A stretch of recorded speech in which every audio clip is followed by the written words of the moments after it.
Singh JRS academy में आपका स्वागत है। दोस्तों, बहुत दिन बाद आपसे रूबरू हो रहा हूं और जैसा कि आप जानते हो, कोविड की वजह से हम भी वीडियो वगैरह रिकॉर्ड नहीं पाए क्योंकि गांव में थे और अब भी गांव में है क्योंकि सिटी में जाने लायक अभी है नहीं। जो छोटा मोटा थोड़ा व्यवस्था यहाँ पे हो पाया है उसी के साथ हम लोग शुरू कर रहे हैं, ठीक है। और अगर हो सकता है वीडियो के दौरान थोड़ा अगल बगल से बैकग्राउंड जो नॉइस होता है, जैसे चिड़ियों की आवाज़, अब गांव में है तो कोई पड़ोसी अगर किसी को बुलाए तो उसका भी आवाज़ आ जाएगा, तो इसके लिए इग्नोर करिएगा। कंटेंट आपको बहुत अच्छा देंगे, बहुत अच्छे से आपको चीज़ों को समझाएंगे।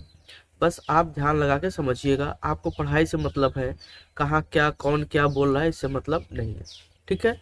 आइए शुरू करते हैं। आज एक नया टॉपिक हम लोग लेके आए हैं जो कि है कॉम्बिनेशन ऑफ कैपेसिटर, संधारित्रों का संयोजन।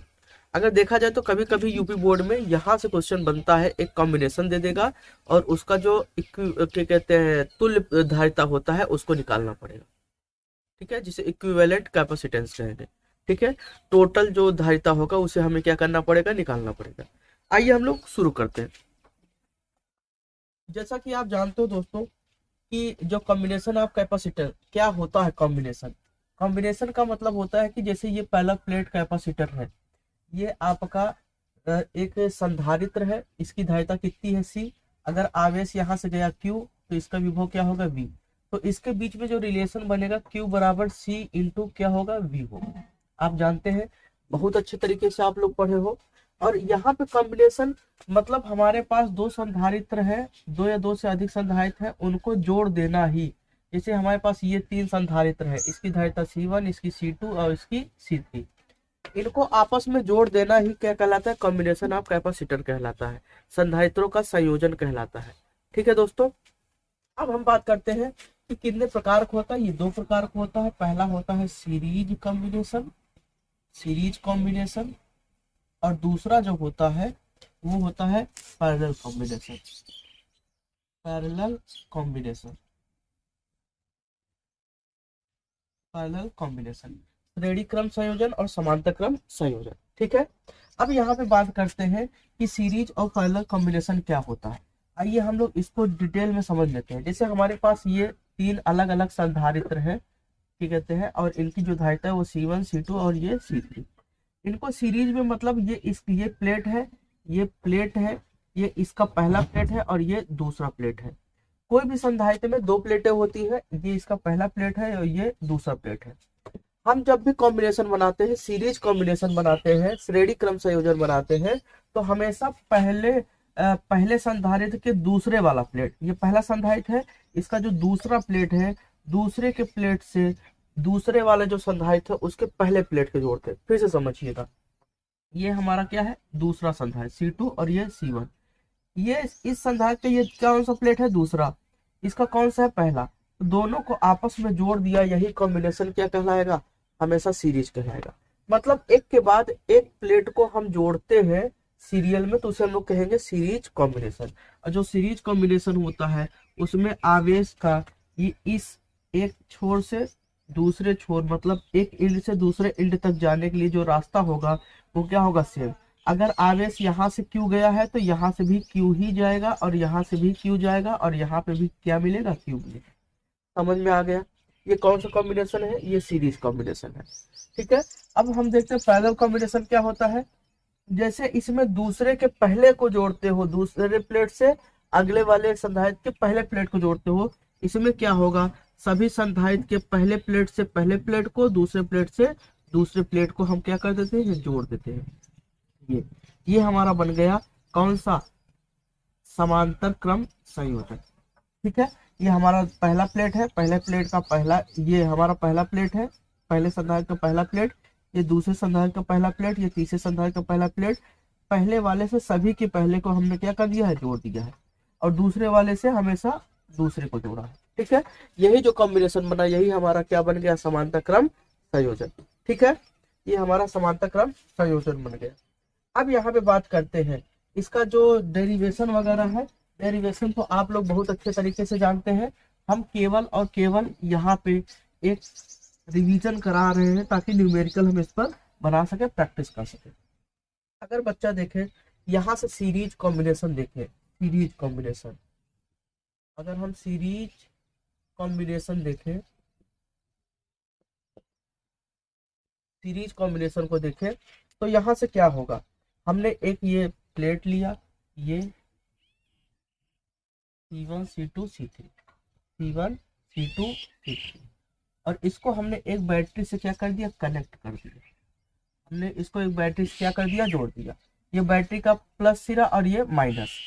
अब यहाँ बैटरी अगर मान लीजिए V वोल्ट की है तो यहाँ से चार्ज जाएगा, चार्ज कितना गया, Q गया, तो यहाँ से चार्ज कितना जाएगा, Q जाएगा, और यहाँ से चार्ज कितना जाएगा, Q जाएगा, यहाँ से भी Q।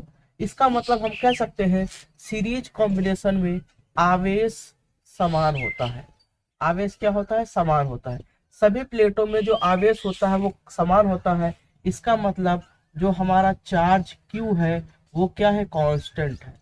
क्या है, कांस्टेंट है, ये चेंज नहीं होता है। कांस्टेंट का मतलब जो बदले ना, मतलब जितनी आप प्लेट लगा दो सभी प्लेटों में जो चार्ज होगा वो कितना जाएगा, Q ही जाएगा। अब यहाँ पे ये कांस्टेंट है, ये C1 है, तो यहाँ का विभव V1, यहाँ का विभव V2 और यहाँ का विभव V3।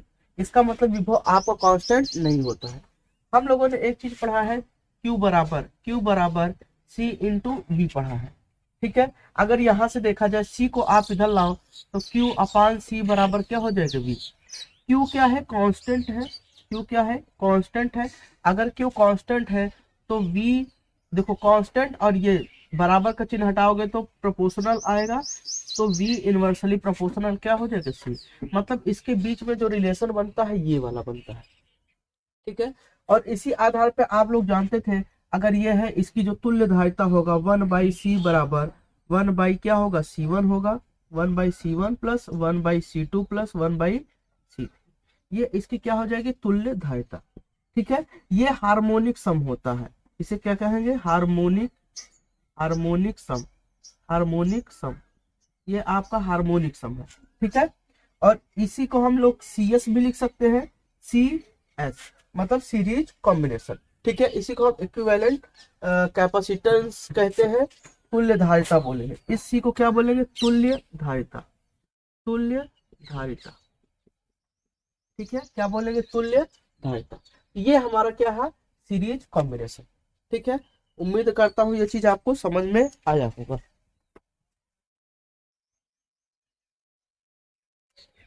आइए देखते हैं, अब हम लोग देखेंगे पैरेलल कॉम्बिनेशन, देखेंगे समांतर क्रम संयोजन। अगर समांतर क्रम संयोजन की बात करें, अगर इस संयोजन की बात करें तो कैसे होगा, आइए देखते हैं। समांतर क्रम संयोजन में क्या होगा, एक ये प्लेट है, इसकी धारिता कितनी है, C1। हमने क्या किया, दूसरे प्लेट को जोड़ा, इसकी धारिता कितनी है, C2। हमने तीसरे प्लेट को जोड़ा, इसकी धारिता कितनी है, C3। और इसको हमने एक बैटरी से क्या कर दिया, कनेक्ट कर दिया। हमने इसको एक बैटरी से कनेक्ट कर दिया, देखिए आ रहा है कि नहीं जी। ये एक बैटरी से हमने क्या कर दिया, कनेक्ट कर दिया। अब जब इस एक बैटरी से हमने इसको क्या कर दिया, कनेक्ट कर दिया, तो यहाँ से आवेश जाएगा, कितना जाएगा, Q जाएगा। अगर आवेश यहाँ से Q जाता है, अगर आवेश यहाँ से Q जाता है तो ये क्या करेगा, यहाँ पहुंचेगा। अब इस एंड से इस एंड तक पहुंचने के लिए उसके पास कितने रास्ते हैं, 3 रास्ते हैं। एक ये इधर से जा सकता है, एक ये इधर से जा सकता है, और एक इधर से जा सकता है। तो आवेश क्या हो जाएगा, बढ़ जाएगा, और यहाँ से क्या हो जाएगा, Q1, और यहाँ Q2, और यहाँ Q3। मतलब सभी में क्या हो जाएगा, आवेश चेंज हो जाएगा।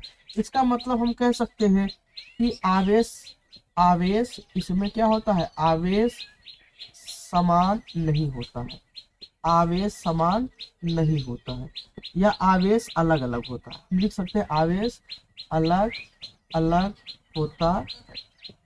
आवेश क्या होता है बच्चों, अलग अलग होता है। और इसमें आवेश समान था तो विभव क्या था, विभव अलग अलग था, विभव अलग अलग था, ठीक है। विभव क्या होता है, अलग अलग होता है। अब यहाँ पे देखें, अगर ये आपका समान है तो यहाँ विभव सबका क्या होता है, कांस्टेंट होता है। विभव क्या होता है, कांस्टेंट। कैसे पता करेंगे कांस्टेंट होता है, जरा समझिएगा। ये आपका प्लस सिरा है, ये क्या है, माइनस सिरा। अगर V वोल्ट की बैटरी लगी है तो इसके प्लस वाले सिरे से इसका सभी का तो प्लस, ये पहला प्लेट जुड़ा है, ये आपका मान लो अगर ये 100 वोल्ट की है, अगर ये 100 वोल्ट की बैटरी है या मान लीजिए 10 ही वोल्ट की बैटरी है, अगर अगर ये 10 वोल्ट की बैटरी है तो यहाँ पे इसका पोटेंशियल डिफरेंस कितना होगा, प्लस वाले सिरे पर 10 वोल्ट होगा, इस वाले पे कितना होगा, 0। और इन दोनों का डिफरेंस निकालोगे, 10 में अगर 0 घटाओगे, 10 माइनस 0 बराबर कितना आएगा, 10। तो जो इसका पोटेंशियल डिफरेंस है वो कितना है, 10 वोल्ट है। इसका मतलब प्लस वाले सिरे पे 10 वोल्ट, दूसरे वाले पे 0। अब इस माइनस वाले से देखिए, इसका सब का ये दूसरा प्लेट जुड़ा है, इसका मतलब कि यहाँ पर जो विभव होगा वो कितना, 0, यहाँ पर 0, यहाँ पर भी क्या होगा, 0। और यहाँ पे क्या है, सब प्लस वाला है, 10 है तो ये 10, यहाँ पे भी क्या होगा, 10, और यहाँ पे भी क्या होगा, 10। और दोनों का डिफरेंस निकालोगे, 10 में 0 का कितना आएगा, 10। इसका भी कितना आएगा, 10, और इसका भी कितना आएगा, 10। कुल मिला के जो पोटेंशियल डिफरेंस है वो हर जगह कितना है, सेम है। ठीक है, तो इसलिए हम कह सकते हैं कि यहाँ आवेश अलग अलग होता है और विभव क्या होता है, समान। विभव क्या होता है बच्चों, समान होता है। विभव समान होता है, समान होता है। अगर बच्चा विभव समान होगा, बात को समझिएगा, अगर विभव समान होगा तो हम कह सकते हैं विभव क्या है, कांस्टेंट है। विभव क्या है, कांस्टेंट। अगर बच्चा विभव कांस्टेंट है तब क्या यहाँ पर बनेगा, देखो। तो इसका मतलब हम कह सकते हैं वी क्या है, कांस्टेंट है, कांस्टेंट। वी क्या है, कांस्टेंट। अगर वी कांस्टेंट है तो Q बराबर क्या होता है, C इंटू वी। वी अगर कांस्टेंट हो गया तो हम लिख सकते हैं Q प्रोपोर्शनल क्या लिख सकते हैं, C लिख सकते हैं कि नहीं, Q प्रोपोर्शनल क्या लिख सकते हैं, C लिख सकते हैं। कोई दिक्कत नहीं ना, इतना तो समझ में आ गया होगा, उम्मीद करता हूँ। अब यहाँ पर जो तुल्य प्रतिरोध की धारिता बनती है वो C बराबर C1 प्लस C2 प्लस क्या बनेगा, C3, ऐसे ही बनता है। और इसी को हम लोग कहेंगे इक्विवेलेंट, क्या बोलेंगे, कैपेसिटेंस कहेंगे, तुल्य धारिता। अब ये आपका पैरेलल में है तो इसे हम क्या लिख सकते हैं, CP। CP बराबर C1 plus C2 plus C3, ऐसे भी लिख सकते हैं। ठीक है ना। अब यहाँ पर एक चीज और देखते हैं, इसी को जैसे उसको सीरीज कॉम्बिनेशन को अर्थ में हार्मोनिक सम बोला गया था, इसे हम लोग बोलेंगे अर्थमेटिकल,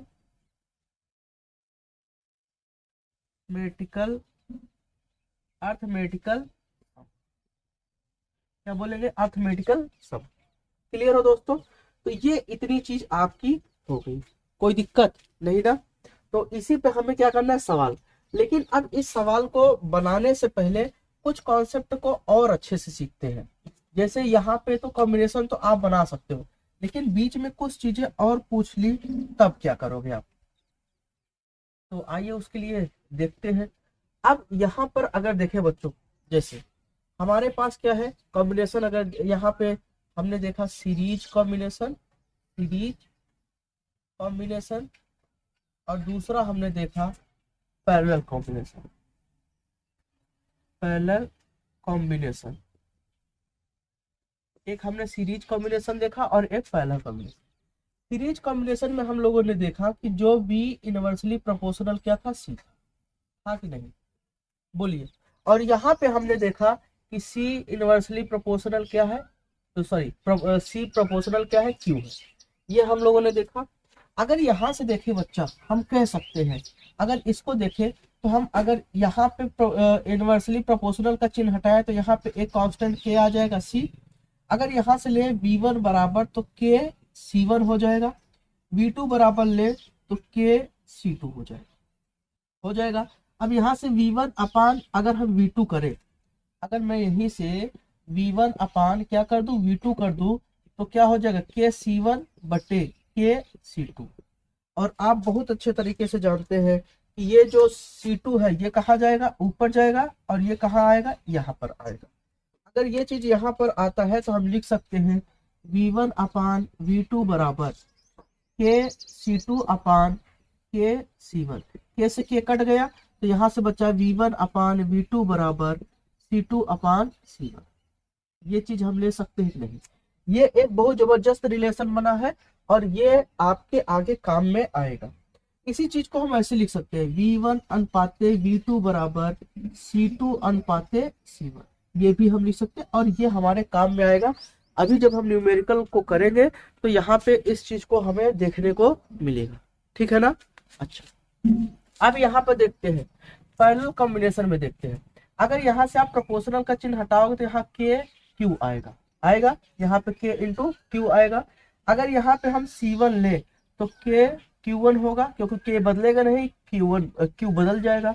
ऐसे C2 करेंगे तो क्या होगा, के Q2 हो जाएगा। अगर मैं यहाँ से C1 अपान C2 करूँ तो के Q1 अपान के Q2 हो जाएगा, के से के कट गया, C1 अपान C2 बराबर Q1 अपान क्या हो जाएगा, Q2 हो जाएगा, Q1 अपान Q2। तो ये हमारा रिलेशन धारिता के साथ बना, आवेश और धारिता में ये संबंध बना। और इसी चीज को हम लिख सकते हैं C1 रेशियो C2 बराबर Q1 रेशियो Q2, ये भी देख सकते हैं। ठीक है ना बच्चों, कोई दिक्कत? अब एक चीज और थोड़ा सा छोटा सा कॉन्सेप्ट है, सीख लेते हैं, क्योंकि वो भी आपके काम में आएगा। ठीक है ना? अब जैसे मैंने कह दिया, जरा समझिएगा, अगर मैंने यहाँ पे कह दिया कि जैसे मान लीजिए 1:3, 1/3 अनुपाते 1/4 अनुपाते 1 कितना है 12 है। इसको आप रेशियो के रूप में बदलिए, जैसे ये आपका है ऐसे में, जैसे हम लिख सकते 3:4:12, ऐसे कुछ इस टाइप में करिए। ये बटे में है, ये ऐसे डायरेक्ट है। तब हम इसको क्या करेंगे, इसको सॉल्व करने के लिए हमें क्या करना पड़ेगा, 3, 4 और 12 का हम एलसीएम लेंगे। 3, 4 और 12 का क्या लेते हैं, एलसीएम लेते हैं। 3, 4 और 12 का एलसीएम क्या आएगा, 12 आएगा। ऊपर सब में क्या कर दो, 12 कर दो, 12/3, 12/4 और 12/12। अगर यहाँ से आप करते हो, अगर यहाँ से आप करते हो तो 3 चौक 12, 4 तिहाई 12 और ये 12 1 का 12, क्या आ जाएगा, 4:3 अनुपाते क्या आ जाएगा, 1 आ जाएगा। मैंने इसलिए बता दिया क्योंकि अभी जब हम सवाल करेंगे अगले वीडियो में तो वहां पे ये चीज आपको देखने को मिलेगा। ठीक है, तो अगर वीडियो अच्छा लगा है तो आप इसे लाइक करें, और चैनल को अगर सब्सक्राइब नहीं किया तो चैनल को सब्सक्राइब कर लें और अपने दोस्तों में शेयर करें। अब हम रेगुलर वीडियो डाला करेंगे, क्योंकि थोड़ा दिक्कत था इस वजह से नहीं डाल पाए। हाँ, थोड़ा बहुत अगर कोई त्रुटि हो या फिर जैसा कि हमने स्टार्टिंग में बोला बैकग्राउंड जो नॉइस होता है अगर ऐसा, तो उसके लिए क्षमा चाहते हैं। जो हमारे पास सुविधा उपलब्ध है हम उसी में काम करने की कोशिश कर रहे हैं। ठीक है बच्चों, थैंक यू।